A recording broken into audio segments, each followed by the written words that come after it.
Bonjour à toutes et à tous, vous écoutez l'épisode 11 du Journal d'une thérapeute. Alors comme vous l'aurez constaté, le podcast a fait peau neuve et c'est justement le sujet que je voulais aborder avec vous aujourd'hui. Le podcast a changé, mon site internet a changé, j'ai changé et le monde dans lequel nous vivons change lui aussi.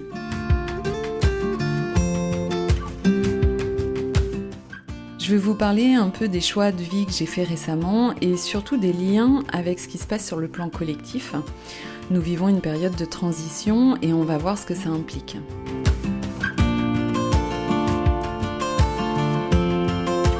Alors commençons par le podcast. Psyché devient le journal d'une thérapeute. Un nouveau nom, un nouveau visuel, une nouvelle musique, mais le contenu reste le même. Le journal d'une thérapeute relate les transformations des personnes qui me consultent et propose des clés concrètes de connaissance de soi.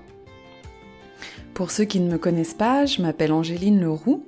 J'accompagne les personnes qui souhaitent être en paix avec elles-mêmes et avec les autres, à comprendre leur mode d'emploi intérieur et à développer leur sagesse pour vivre plus simplement. Alors, pourquoi ce changement ?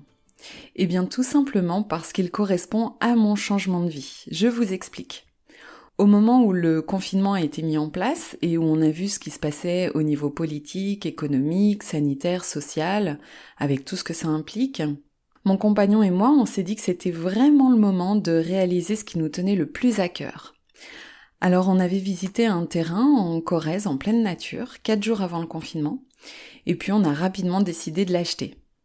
Notre projet, c'est d'autoconstruire une maison bioclimatique de taille raisonnable, avec des matériaux nobles et écologiques, et surtout d'être 100% autonome en énergie. On est arrivé sur le terrain en août, et depuis, on réalise notre projet étape par étape. Alors concrètement, on a des panneaux photovoltaïques et un groupe électrogène polyvalent pour l'autonomie électrique.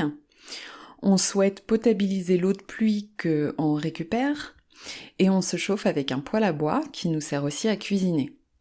En fait, on choisit de vivre avec les ressources qui existent et de s'y adapter. Ça veut dire que quand il pleut, plutôt que de se dire qu'il fait encore un sale temps, nous, on est content de savoir que les cuves se remplissent et on est vraiment reconnaissant. Et puis s'il y a une coupure d'électricité générale, nous, on pourra encore s'éclairer. On a choisi la phytoépuration qui est bien plus belle, bien plus écologique et économique que les autres systèmes. Bien sûr, on a des toilettes sèches, très pratiques pour avoir un bon compost dans le jardin. Et d'ailleurs, je ne comprends pas du tout que les toilettes sèches ne soient pas plus démocratisées que ça, parce qu'en fait, je trouve que ça n'a que des avantages. Et du coup, maintenant, quand je me retrouve devant des toilettes à eau, ça me choque vraiment de voir toute cette eau gaspillée, toute cette eau potable gaspillée. Alors bien sûr, pour ces systèmes, il ne faut pas utiliser de produits chimiques dans la maison pour les eaux grises. Ça veut dire utiliser des shampoings, des savons, des lessives naturelles et biodégradables à 100%. J'utilise des savons et des shampoings naturels faits maison. Mes produits de beauté sont réduits, c'est moins coûteux, ça prend moins de place, c'est plus efficace et c'est aussi plus simple et ça fait moins de déchets. Nous voulons aussi un jardin en permaculture pour pouvoir consommer les produits de notre terre avec des graines paysannes, évidemment. Et pour tout ça, nous n'avons pas de crédit. Nous avons très peu de factures, pas de loyer à payer bien sûr, et pas de remboursement quelconque.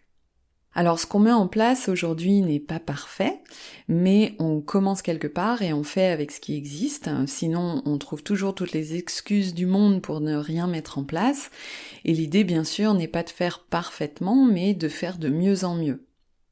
On a trié nos affaires pour ne garder que celles qui sont vraiment utiles et belles. On s'entoure de matières naturelles, d'objets qu'on a plaisir à toucher, à regarder et à utiliser. Et tous les gestes les plus anodins du quotidien ont une saveur qui nous rend beaucoup plus vivants. Et c'est exactement la même sensation de connexion avec le vivant que j'ai connue en Inde quand je devais aller chercher de l'eau, par exemple, pour me laver. Notre mode de vie aujourd'hui est très simple. On prend le temps de cuire les pommes de terre dans les braises du feu plutôt que de réchauffer un plat au micro-ondes. Bon, même si on n'a jamais eu de micro-ondes. On se réveille le matin parce qu'on est assez reposé et non pas parce que le réveil sonne. On prend plaisir à regarder la lune, la brume sur la vallée, à écouter les hiboux, les grillons. On a des voisines adorables qui nous donnent les tomates de leur jardin, les œufs du poulailler, et nous on les aide quand elles en ont besoin. On achète de bons produits du terroir élaborés par des personnes qui aiment leur métier et qui le font avec cœur. On invite le facteur ou le fermier d'à côté à boire un café pour discuter, pour faire connaissance. On prend aussi le temps de découvrir des endroits qu'on ne connaît pas. Et bien sûr, je dis pas que tout le monde devrait vivre comme nous, mais simplement de choisir un mode de vie qui sonne juste pour soi et surtout qui ne porte pas préjudice à l'ensemble. Je pense en fait que le confort auquel on a été habitué nous prive de créativité, de conscience et qu'il nous endort, à tel point qu'on se rend même plus compte des cadeaux extraordinaires que la nature nous offre. Et l'eau qui coule du robinet va de soi, on appuie sur un bouton pour avoir plus chaud, on mange des mangues à Noël qu'on fait 2 fois le tour de la Terre. Cette vie-là, à mon avis, elle est coupée de la nature et de ses cycles, elle est coupée du vivant qui est considéré comme un objet. Et puis ce confort des avoirs alimente le plaisir et l'avidité. On oublie souvent que les possessions sont avant tout un moyen pour vivre et non pas un but. Et puis aussi, il y a une grande différence entre le plaisir et le contentement. Alors, avoir tout un tas de choses, plus d'argent, un autre job, plus de temps, etc. C'est sûr, ça fait plaisir sur le moment quand on l'obtient, mais est-ce que ça procure un véritable contentement ? Le plaisir, il est éphémère et il doit sans cesse se renouveler et il concerne les avoirs, tandis que le contentement, il est pérenne, il est profond et il concerne l'être. Nous vivons depuis très longtemps dans un système pyramidal où chacun reporte la responsabilité sur celui qui est au-dessus ou au-dessous de lui. Et ça nous prive de développer nos propres ressources, d'assumer nos responsabilités et surtout d'être conscient des conséquences de nos actes, de nos choix sur le reste du vivant. Et quand on est autonome, on se rend compte de notre interdépendance avec tout ce qui nous entoure et à mon avis, ça nous remet à notre juste place et ça favorise l'humilité, c'est-à-dire notre connexion à la Terre. Grâce au confinement, certaines personnes ont pu se rendre compte que c'était possible de vivre autrement, alors elles se sont adonnées à des activités qui apportaient plus de joie, on choisit nos horaires, on prend le temps de vivre, d'être en famille, on redécouvre les bienfaits du calme, on se rend compte que lorsque les activités humaines ralentissent, les animaux se développent mieux et surtout on respire un air beaucoup plus pur. Revenir à la vie d'avant n'est à mon avis pas souhaitable et nous sommes collectivement invités à remettre en question tout ce qui semblait aller de soi avant pour pouvoir créer autre chose. Bien sûr, se battre contre ce qui ne nous convient plus n'est plus adapté aujourd'hui et il s'agit maintenant d'utiliser son énergie et son temps pour créer la vie qu'on souhaite vraiment. Alors je vais vous donner ma vision de ce monde que l'on peut construire tous ensemble. Et à mon avis, c'est un monde où l'amour règne et non pas la peur. Alors quand je parle d'amour, je ne parle pas de sentiments, mais plutôt de quelque chose qui serait un mélange de conscience, de respect, d'humilité et de joie. Dans cet autre monde que j'imagine vraiment très clairement, chacun développe sa propre couleur, qui est forcément unique, et contribue à l'ensemble. Dans ce monde, chacun est responsable et souverain. Ça veut dire ne plus attendre que ce soit l'extérieur qui nous guide. Un chef, un gourou, un sauveur, l'État ou une quelconque autorité. En fait, c'est notre conscience intérieure, notre instinct, notre intuition qui nous disent quoi faire et pas une autorité extérieure.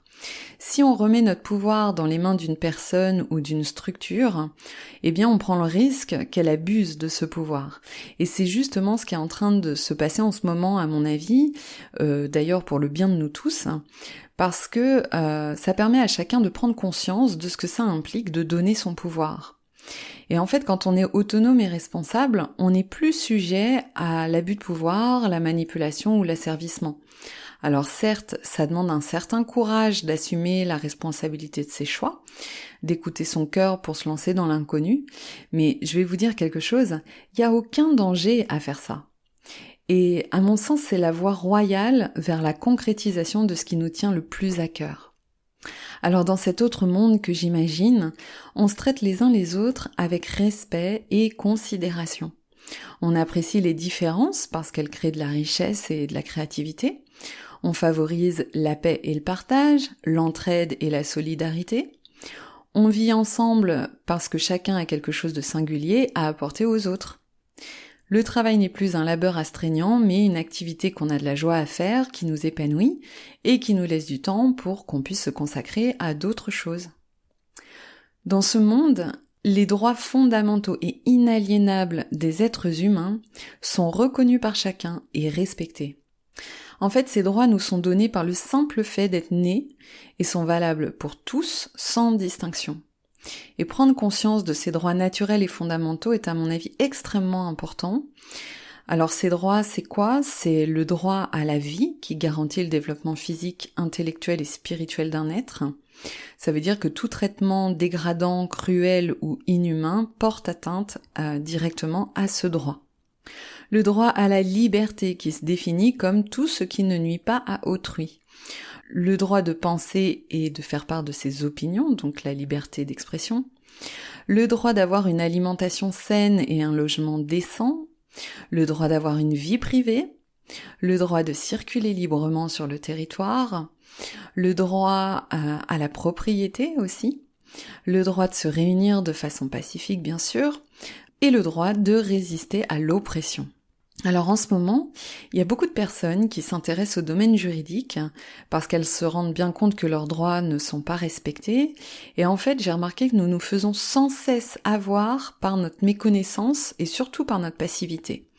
En fait, on consent sans le savoir à des choses qui bafouent nos libertés, nos droits fondamentaux. Et nous sommes entièrement responsables et non pas victimes que ça arrive.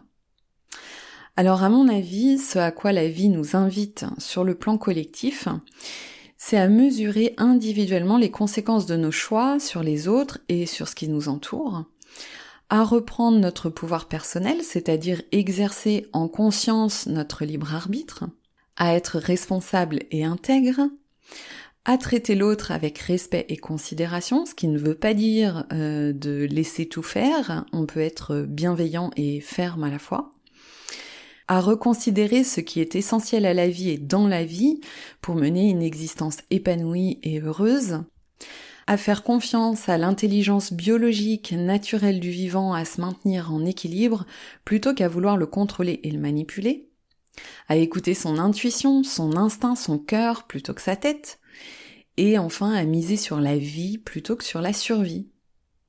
Alors est-ce que vous aussi vous êtes prêts à enlever cette ancienne peau, à faire un ménage drastique dans vos relations, vos possessions, vos croyances?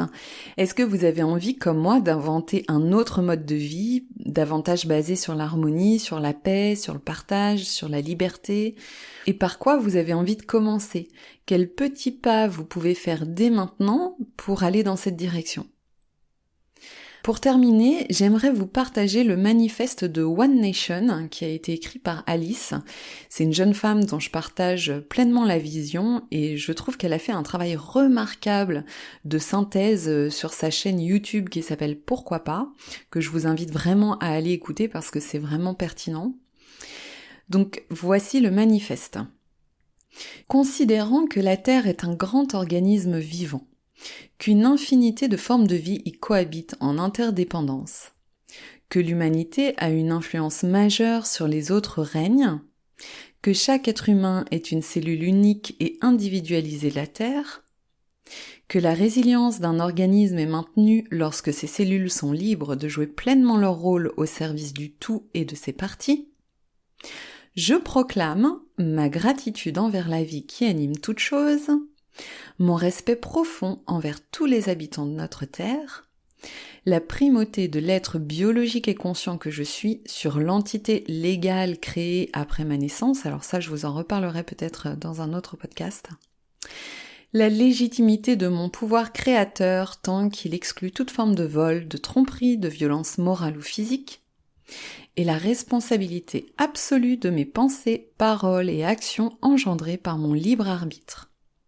Ainsi, je m'engage à écarter la peur de mon esprit pour que dans l'amour, je puisse prendre soin de moi et de tout ce qui vit. Je m'engage à me saisir de mon pouvoir d'être humain vivant pour l'employer au service de l'harmonie. Et je m'engage à recourir à la désobéissance joyeuse et pacifique lorsque les droits fondamentaux du vivant sont en danger.